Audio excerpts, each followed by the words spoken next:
Hi Gemini, welcome to Higher Source Tarot for a tarot reading for all Gemini, Sun, Moon, Rising, and Venus. Thank you for all of your support of the channel. I think of you every day and I appreciate all of you, each and every single one of you.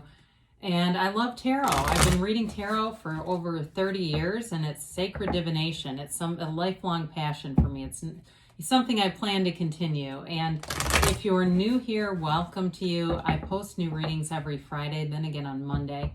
So if a reading doesn't resonate, you can check back in a couple of days. You could check other parts of your chart, and that would give you a more complete energetic profile. Or you could even look around on Mondays. And the format or style of reading is different from week to week. So that would also give you some other options. And if you like tarot, if you like this channel and you've not subscribed, I'd love to invite you to subscribe to Higher Source Tarot. Let's get the advice for Gemini, Sun, Moon, Rising, and Venus. What does Gemini need to know, please? What messages do you have for Gemini? All right, so we'll begin here with the tarot, and then we'll have the Angel Answers Oracle cards. You've got the Ten of Wands, the Wheel of Fortune, the Chariot, the Two of Wands, the Emperor, the Seven of Swords, the Four of Wands, and the Ace of Wands. Well, it's really nice. Now, I don't normally do this, but since it's looking right at us, we've got the Lovers on the bottom of the deck, okay? I had to do it because it's you in your own element. It just felt like the right thing to do. And you've got a very positive reading. It's not like I was, pulling this just because the reading sucked and I was trying to save a sinking ship. There's real life here, though. I do feel like there's somebody who may be talking about you, Gemini, or it may be even just a caution to you not to talk about people, but there's something here with this, okay? If you've got a problem with somebody, I would definitely not go around getting other people's advice with this energy because it can create an illusion that you are then the gossip. Or I just see that right here. It's not like throughout the whole reading. I definitely feel like you have a fortunate turn of events here, and that may be what creates some of that tension that somebody else is feeling left behind. They're feeling jealous of something like that. But you've earned it. The Ten of Wands, you're putting in effort. You are, with this, for some of you, it may be something related to your house, I get. Like if you've been doing a lot of projects around your house, whether it feels more inside, but I also got landscaping stuff for a minute. But either way, or even on a car, I get, it's like something like that, where it's like it may not be your natural gift either. So, right? So you're like putting in a lot of effort because it's hard.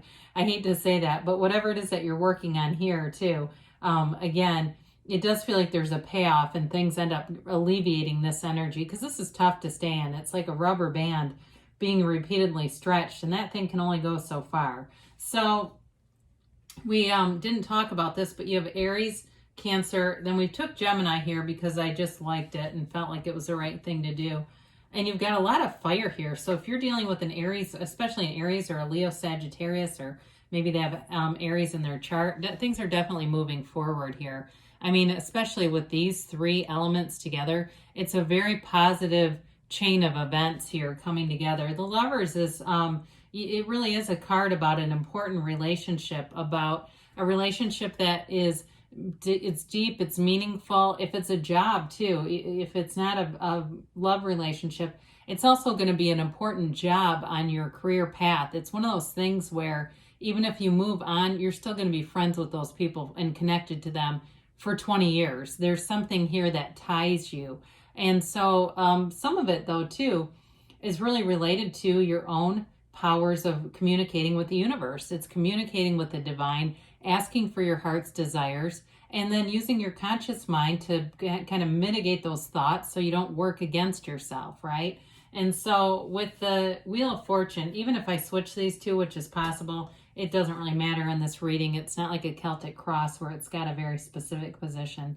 So just sort of an aside. Anyway, with the Wheel of Fortune, this is a fortunate turn of events. Things are moving forward. You do have travel indicated here too. You've got travel and new beginnings here, and money. Nice aspects for money. This can be unexpected money too, like a check in the mail, where, you know, maybe it's like a refund you forgot about or you weren't expecting. And it can be a nice little amount. I mean, it feels like a couple $100s. It doesn't feel like necessarily a $50,000 jackpot, although you never know, right? I wouldn't rule anything out. All kinds of crazy stuff is happening. But with this, it does feel like, too, in a relationship, you kind of get swept away in a fun way, though. There's passion here. There's looking into the future and really having fun in the moment. So with the Chariot, this is a card of victory, success, momentum, moving forward. Nothing can stop you in this energy. You are unstoppable here. And that may be what triggers some of that Seven of Swords. It may be somebody else who feels like you've turned your back on them, like, oh, you're too good for me now, Gemini. And it's their own insecurity. It's nothing against you, but I just say what I feel like they are feeling or thinking.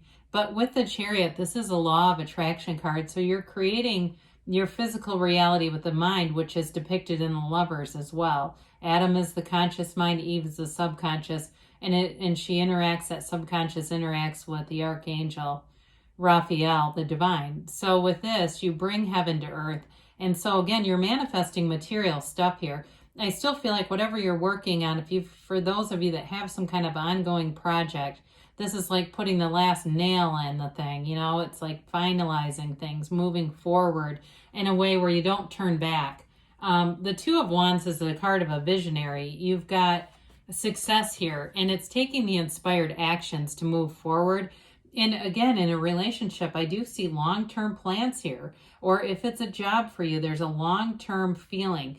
And as we know with the Wheel of Fortune, I feel like in a job, there could be other opportunities opening up for you, and that may be something that leads to a longer-term situation. But you, in this card, you hold the world in your hand, but yet want a bigger world. It's a card of expansion. There's really nothing stopping you. You're unlimited in the energy in this reading. It's all about moving forward in a way of freedom. There's a freedom here and an expansion that keeps showing up. Now, the Emperor is a card of using logic in decisions. And so he is much like the Chariot, very forceful kind of energy.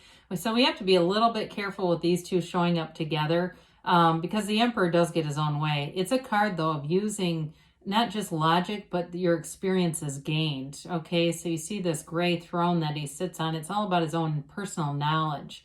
And the white beard, too, is that wisdom, and it's also an integrity. There's like an honesty about the Emperor. He's wealthy, too. So it is a card where the actions and choices that you make will grow your bank account in this energy. But again, it's using that logical mind. So we use our logical mind in partnership with our higher mind, right? So we know that the higher mind would never tell us to do anything that would be illegal or immoral. We know that logically. So when we start to get, you know, inclinations, I knew somebody once, my God, they went and they broke up with somebody, they went and smashed this person's pumpkins. That's not your higher mind, you know, those kinds of things. It's like, no. That's the ego. That's the other mind. But anyway, with this Seven of Swords, we've talked about this a little bit. You've got a lot of yellow in the background too, by the way, on these cards. And those are, the yellow background signifies like a changing environment to the positive. So especially if you've been having a tenuous energy with somebody and it feels like jealousy, I do feel like that will improve, and it may just be that you end up not having a lot of contact with them, and that may be the improvement for now. I don't see like a big healing thing around this. It's just not very well thought out energy either. So again, with the talking about people, it is imperative to just not get engaged in conversations about other people. That's the easiest way to deal with that. So with the Four of Wands, again, this fiery energy, the 1111 card, seeing any synchronicities, you know you're in alignment when you're looking at the odometer on your car or the clock, and there's all these number alignments. Or even the other day, I saw a serial number on a hand towel, and it was like 777. And I occasionally like games of chance. I mean, I'm not a huge gambler, but once in a while I'll play a little lottery, and I won $10, and that was kind of fun. I thought, oh, well, I guess I was getting a little money. But anyway, with this, it is a card of manifesting in the 3D reality. So again, you've got manifesting coming around here. In a relationship, this is a long-term commitment. There's freedom here, though. There's autonomy. It's not the kind of thing where, you know, if you need to run out to 7-Eleven, they have to go with you. You know, it's not like one of those where you can't have your own things going on. You both have your own individuality here. No codependence here. This is a very much healthy, balanced relationship. Again, in a job, though, this can be a stepping stone onto something more. So I just keep getting that. But with the Ace of Wands, this is wish fulfillment. Wave that magic wand, Gemini. What do you want? Because it's yours for the taking. Know that it's already here. Anything your heart desires is already available in this universe. It doesn't need to be created. It's already in existence. It's just a matter of aligning with that energy field. So with the Ace of Wands, it is something exciting in terms of a relationship. We talked about travel too. It's that excitement that you have when you're looking forward to visiting somewhere new, having an adventurous spirit, and taking action with your creative ideas. So I do feel like in work, that's going to really help you. It's that energy where you're not afraid to speak your mind and your ideas are heard. You know, you're being heard and even sought after for some of you. So kind of be a little bit careful with that 10 of Wands, because we don't want to become the panacea for everyone's problems, right? Everybody at work is lining up at your door trying to ask you what to do. It's like, well, we all still need to have some input here. But let's see here about a timeline for Gemini. Really lovely reading, though. Very positive reading. It's nice to have these.